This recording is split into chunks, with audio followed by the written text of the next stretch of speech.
ഗോത്രവർഗത്തിലെ നിഷാദ രാജാവ് ഹിരണ്യധനുസിൻ്റെ പുത്രനായിട്ടാണ് ഏകലവ്യനെ അറിയപ്പെടുന്നത്. എന്നാൽ മഹാഭാരതത്തിൻ്റെ അനുബന്ധമായ ഹരിവംശ പുരാണത്തിൽ പറയുന്ന പ്രകാരം ഏകലവ്യൻ ശ്രീകൃഷ്ണൻ്റെ അർത്ഥ സഹോദരൻ ആണ്.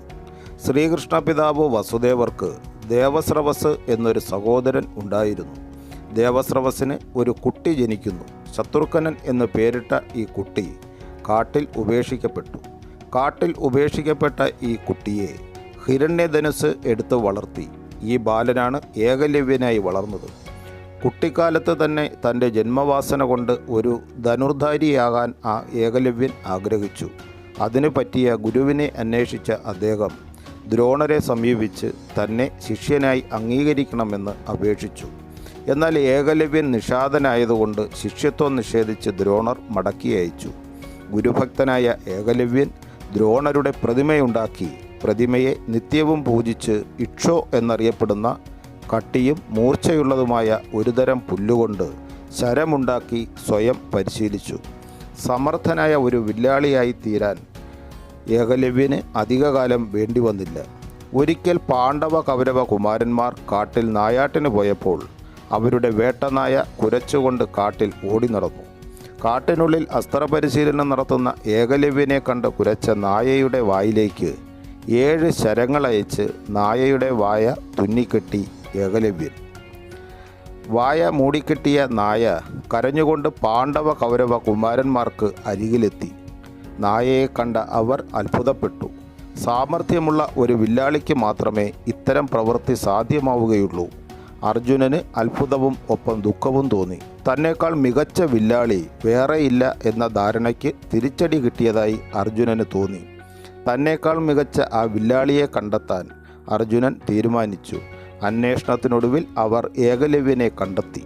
രാജകുമാരന്മാരെ കണ്ട ഏകലവ്യൻ അവരെ വണങ്ങി. നീ ആരാണ് നിന്റെ ഗുരു എന്ന അർജുനൻ്റെ ചോദ്യത്തിന് ഞാൻ നിഷാദ രാജാവിൻ്റെ മകൻ ഏകലവ്യനാണെന്നും ദ്രോണാചാര്യരാണ് തൻ്റെ ഗുരു എന്നും ഏകലവ്യൻ പറഞ്ഞു. അർജുനൻ ഇത് കേട്ട് കൂടുതൽ അസ്വസ്ഥനായി. ഗുരുവിന് തന്നേക്കാൾ സാമർഥ്യമുള്ള മറ്റൊരു ശിഷ്യനോ? അവർ ആശ്രമത്തിൽ തിരിച്ചെത്തി ദ്രോണരെ കണ്ട് കാര്യങ്ങൾ വിശദമാക്കി. അർജുനൻ ദുഃഖത്തോടെ പറഞ്ഞു, ഗുരു, അങ്ങ് എന്നെ ലോകത്തിലെ ഏറ്റവും വലിയ വില്ലാളിയാക്കുമെന്ന് വാഗ്ദാനം ചെയ്തതാണ്. എന്നിട്ടോ ഇപ്പോൾ എന്നേക്കാൾ മികച്ച മറ്റൊരുവൻ, അതും ഭവാന്റെ ശിഷ്യൻ എന്ന് അവകാശപ്പെടുന്നു. ദ്രോണർ കുമാരന്മാരെയും കൂട്ടി ഏകലവ്യൻ്റെ സമീപമെത്തി. തൻ്റെ ആരാധനാമൂർത്തിയായ ദ്രോണരെ ഏകലവ്യൻ വണങ്ങി. ദ്രോണർ ചോദിച്ചു, ബാലക, നീ എൻ്റെ ശിഷ്യനാണെന്ന് അവകാശപ്പെടുന്നു. എന്നാൽ നിന്നെ ധനുർവേദം പഠിപ്പിച്ചതായി ഞാൻ ഓർക്കുന്നതേയില്ല. ശിഷ്യനാവാൻ ദ്രോണരെ സമീപിച്ചതും ദ്രോണർ തിരിച്ചയച്ചതും ദ്രോണനെ മാനസ ഗുരുവാക്കി പ്രതിമയ്ക്ക് മുന്നിൽ സ്വയം അഭ്യസിച്ച് പഠിച്ചതും ഏകലവ്യൻ ദ്രോണരോട് പറഞ്ഞു കേൾപ്പിച്ചു.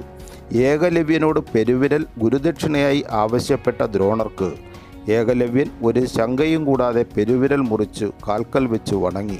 പെരുവിരൽ നഷ്ടപ്പെട്ട ഏകലവ്യൻ ഇനി മുതൽ അർജുനനേക്കാൾ സമർത്ഥനാവില്ലെന്നും ലോകത്തിലെ മികച്ച വില്ലാളിയാക്കാമെന്ന് അർജുനന് താൻ കൊടുത്ത വാഗ്ദാനം അതുവഴി പാലിക്കപ്പെടാമെന്നും ദ്രോണർ കണക്കുകൂട്ടി.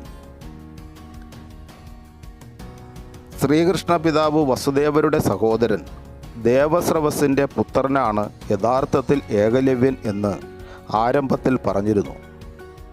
തൻ്റെ സഹോദരസ്ഥാനീയനായ ഏകലവ്യനെ വധിക്കുന്നതും ശ്രീകൃഷ്ണൻ തന്നെയാണ്.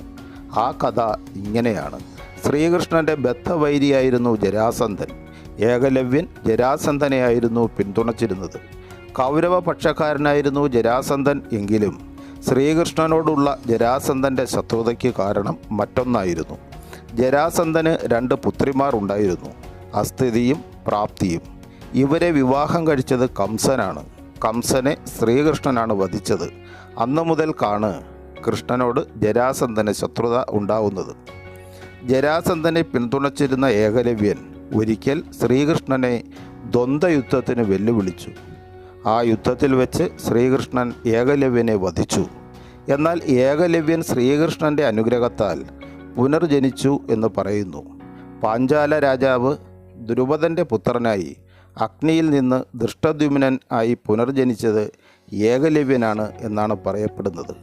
മഹാഭാരത യുദ്ധത്തിൽ പാണ്ഡവരുടെ സർവ്വസൈന്യാധിപനായിരുന്ന ദൃഷ്ടദ്യുമ്നൻ ദ്രോണരെ വധിക്കുകയും ചെയ്യുന്നുണ്ട്.